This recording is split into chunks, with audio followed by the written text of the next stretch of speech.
Coba saya tanya, kalau hari ini ada yang menawarkan sebuah rumah kepada kalian dengan harga 250 juta rupiah, apa reaksi pertama kalian? Mungkin sebagian akan langsung bilang, murah banget. Padahal kalau kita pikir lagi, 250 juta itu bukan uang yang sedikit. Ironisnya, sekarang angka itu justru terasa murah. Karena di banyak kota, rumah sederhana saja sudah menyentuh 500 juta, 800 juta, bahkan lebih dari 1 miliar rupiah hanya untuk rumah ukuran 36. Dan yang membuat banyak orang frustasi bukan hanya harga rumah yang naik, tetapi muncul satu pertanyaan yang jauh lebih menyakitkan.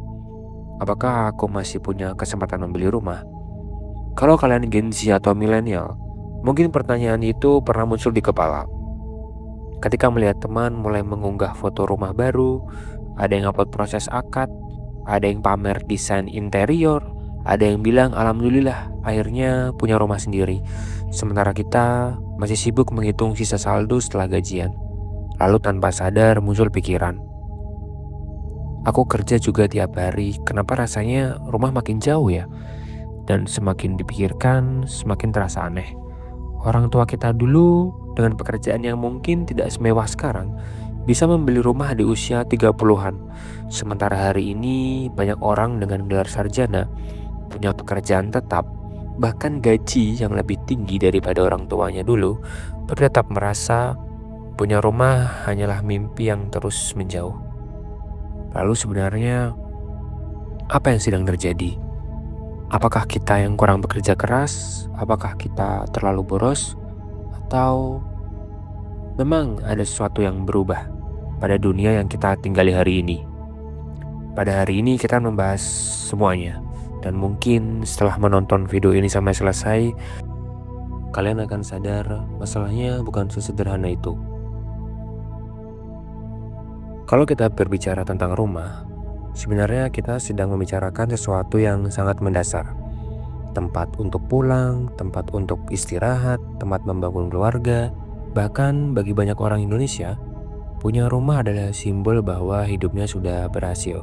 Mungkin karena sejak kecil kita sering mendengar kalimat seperti ini. Kerja rajin ya, nanti bisa beli rumah. Atau home sweet home misalnya.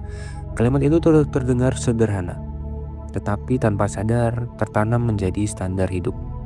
Rumah bukan lagi sekedar tempat tinggal, rumah menjadi ukuran keberhasilan.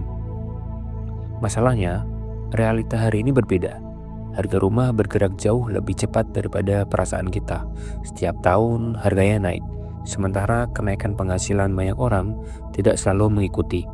Akibatnya, jarak antara mimpi dan kenyataan semakin lebar, dan semakin lama semakin banyak orang mulai merasa tertinggal. Saya ingin bertanya nih sedikit. Pernah nggak kalian membuka Instagram atau TikTok lalu melihat teman seumuran sudah membeli rumah? Tanpa sadar mood kita berubah karena teman-teman kita ada yang membuat video serah terima kunci, ada yang membuat house tour, ada yang menunjukkan proses renovasi. Tapi muncul satu pertanyaan kecil, kenapa mereka bisa sedangkan aku belum? Dalam teori psikologi masih yang sama seperti teori-teori sebelumnya, yaitu social comparison theory. Teori ini menjelaskan bahwa manusia secara alami suka membandingkan dirinya dengan keberhasilan orang lain. Bukan karena kita jahat, tetapi karena otak memang ingin tahu posisiku ini ada di mana. Masalahnya media sosial membuat perbandingan itu terjadi setiap hari. Kita hampir nggak pernah lihat proses panjang di balik semua keberhasilan teman-teman kita. Apakah rumah itu dibeli dengan KPR 20 tahun? Apakah dibantu orang tua? Apakah hasil menabung bertahun-tahun? Yang kita lihat hanya hasil akhirnya saja, dan itu membuat hidup kita terasa semakin tertinggal. Padahal belum tentu kenyataan seperti yang kita bayangkan. Ada satu paradoks menarik hari ini. Banyak orang bekerja lebih lama dibanding generasi sebelumnya. Lembur, kerja sampingan, freelance, content creator, affiliate, makin tetap buka laptop. Tetapi kenapa justru semakin banyak yang merasa sulit membeli rumah? Bukankah kalau bekerja keras hasilnya seharusnya lebih baik? Jawabannya sih nggak selalu. Bayangkan seperti ini. Misalnya setiap tahun, kalian berhasil menabung 20 juta rupiah. Kelihatannya bagus. Tetapi di saat yang sama, harga rumah naik 40 juta rupiah. Artinya meskipun kalian menabung dengan disiplin, tujuan itu tetap terasa semakin jauh.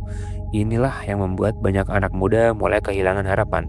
Bukan karena malas, tetapi karena merasa harus sekencang apapun. Garis kritisnya selalu bergeser. Dan ketika seseorang merasa usahanya tidak lagi sebanding dengan hasil yang didapat, muncullah sesuatu yang disebut dalam psikologi sebagai learned helplessness, yaitu kondisi ketika seseorang mulai merasa percuma, mau kerja sekelas apapun hasilnya sama. Kalimat seperti udahlah, punya rumah mah mimpi doang, atau kayaknya seumur hidup cuma sanggup ngontrak deh atau ngekos, seringkali bukan lahir dari kemalasan, tapi dari rasa lelah karena terus merasa tertinggal. Disinilah perdebatan biasanya mulai. Ada yang bilang anak muda sekarang susah beli rumah karena kebanyakan ngopi. Ada juga yang berkata kurangi nongkrong pasti bisa nabung. Sekilas nasihat itu terdengar masuk akal. Memang benar, mengatur keuangan itu penting. Tapi apakah benar sanggar kopi adalah alasan utama seseorang gagal membeli rumah? Kalau begitu, apa sebenarnya yang membuat rumah terasa semakin sulit dijangkau?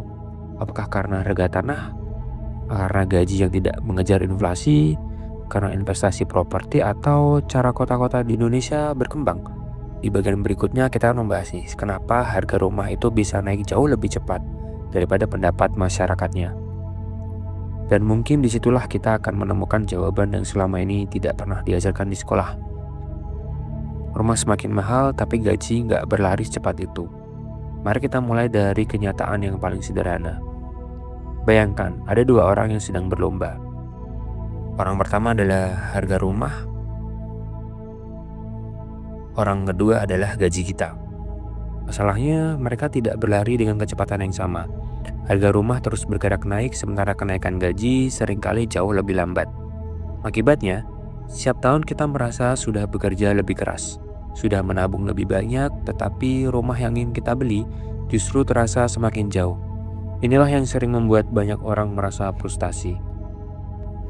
Bukan karena mereka malas, tetapi karena mereka merasa targetnya terus bergeser, terus menjauh. Bayangkan, kalian sedang mengejar seseorang. Kalian berlari, dia juga ikut berlari. Seberapa keras pun kalian mengejar, jaraknya tetap sama. Lama-kelamaan, orang akan mulai bertanya, masih ada gunanya nggak sih aku mengejar ini semua? Dan ketika pikiran seperti itu mulai muncul, motivasi perlahan ikut turun. Sekarang coba pikirkan, kenapa rumah di kota besar jauh lebih mahal? Karena hampir semua orang ingin tinggal di tempat yang sama. Mungkin Jakarta, Surabaya, Bandung, Semarang, Jogja. Kenapa? Karena pekerjaan lebih banyak, universitas lebih banyak, rumah sakit lebih lengkap, transportasi lebih mudah. Semua orang bergerak ke kota, tetapi tanah tidak ikut bertambah. Semakin banyak orang menginginkan sesuatu yang jumlahnya terbatas, harganya akan naik. Itu bukan hanya berlaku untuk rumah. Tiket konser, emas, bahkan sepatu edisi terbatas, semuanya bekerja dengan prinsip yang sama. Ketika semakin banyak orang mengejar rumah di lokasi yang sama, yang terjadi bukan hanya persaingan mencari pekerjaan, tetapi juga persaingan mencari tempat tinggal. Dulu banyak orang membeli rumah karena ingin ditinggali, sekarang nggak sedikit kan yang membeli rumah hanya untuk sebuah investasi. Sekali lagi, ini bukan soal menyalahkan orang yang berinvestasi ya, tapi memahami bahwa pasar properti dipengaruhi oleh banyak faktor, bukan hanya keinginan seseorang untuk memiliki rumah. Ini pertanyaan yang sering muncul nih, kenapa orang tua kita dulu bisa beli rumah sedangkan kita susah? Jawabannya bukan karena generasi sekarang lebih malas, dan juga bukan berarti generasi dulu hidup tanpa tantangan. Setiap generasi punya kesulitannya sendiri-sendiri. Namun kondisi ekonomi dan harga properti memang berubah dari waktu ke waktu. Biaya pendidikan meningkat, biaya hidup meningkat, harga tanah meningkat. Sementara banyak anak muda sekarang juga menghadapi tantangan baru. Persaingan kerja lebih ketat, kontrak kerja lebih pendek, perubahan teknologi lebih cepat. Artinya jalan menuju rumah pertama jadi lebih kompleks dibanding beberapa dekade yang lalu. Jadi membandingkan dua generasi secara langsung seringkali nggak adil, karena mereka memulai hidup di kondisi yang berbeda. Untuk sebagai penutup, kalau ada satu hal yang ingin saya sampaikan dalam video ini, nggak semua masalah bisa diselesaikan hanya dengan kalimat kurangi ngopi. Kurangi ngopi, kurangi belanja, hal-hal seperti itu terlalu sepele untuk kita. Mengatur keuangan memang penting, menabung juga penting, meningkatkan penghasilan juga penting. Tapi kita juga perlu jujur melihat kenyataan bahwa harga rumah dipengaruhi oleh banyak faktor, mulai dari pertumbuhan kota, harga tanah, permintaan pasar, perubahan ekonomi, hingga kondisi dunia kerja yang terus berubah. Dan mungkin karena itulah banyak anak muda hari ini merasa tertinggal, bukan karena mereka nggak bekerja keras. Bukan berarti harapan itu hilang ya. Setiap orang punya jalan yang berbeda. Ada yang membeli rumah di usia 25, di usia 30, di usia 35. Kalau hari ini kalian masih berjuang, nggak ada satu timeline yang berlaku untuk semua orang. Jadi, jangan terlalu cepat menyimpulkan bahwa kalian itu gagal.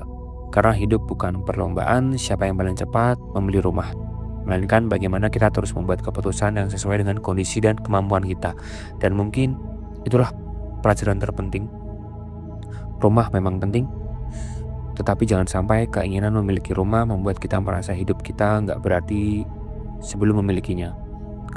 Kalau kalian suka pembahasan seperti ini tentang psikologi, finansial, dunia kerja, dan fenomena sosial ke Indonesia, jangan lupa untuk like, subscribe, dan aktifkan lonceng notifikasi. Sampai jumpa di video berikutnya.